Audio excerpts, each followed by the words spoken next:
Formula 1 heads to one of its most historic races on the calendar, the Belgian Grand Prix. Ferrari Charles Leclerc took victory at the British Grand Prix for the first time in a race that finished under the safety car at Silverstone. George Russell crossed the line in second, and it marked his first podium at his home race. He clears the gap in the title championship and is now just 25 points adrift to Kimi Anthony. Lewis Hamilton took the final spot on the podium, avoiding a late penalty for a yellow flag impingement.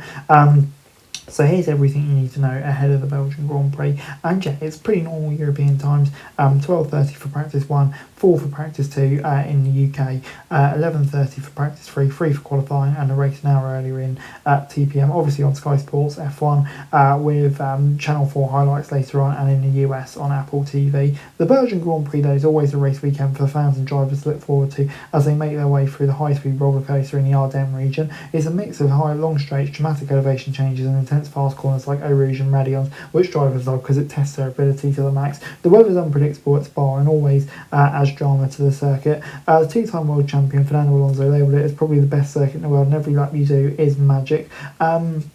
And yeah, obviously it's been a circuit where quite a lot of drivers have had success in the past, including Oscar Piastri, who won last year. But for this year, though, the weather for the Belgian Grand Prix is forecast to have thundery showers and light winds from Friday to Sunday, with highs of 23 degrees, so quite cold, which could make it interesting. But Norris took pole, Piastri passed Norris on the first lap, taking victory, moving 16 points going to driver standings. Leclerc crossed the line in third, ahead of Verstappen, while Russell rounded out the top 5.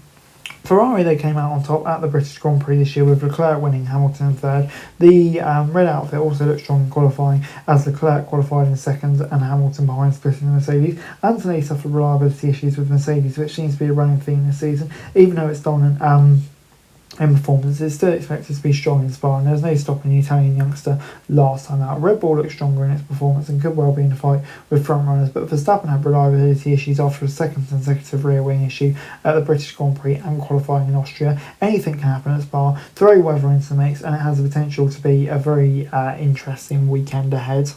On Friday at Spa, it was Kimi Antonelli who topped the timing sessions, and Mercedes having a much better FP2, because in FP1 they struggled a bit. It was Red Bull who have looked pretty strong throughout the day. McLaren also coming on strong. Ferrari a bit far back, but they also seem to be kind of in the mix, but yeah, a bit far back. But obviously with Norris and Hadjar taking grid penalties this weekend, it could be quite an interesting battle. Obviously Russell seems to be struggling a bit, so yeah, I think Anthony and Verstappen maybe looking good up top, and behind that could be quite interesting.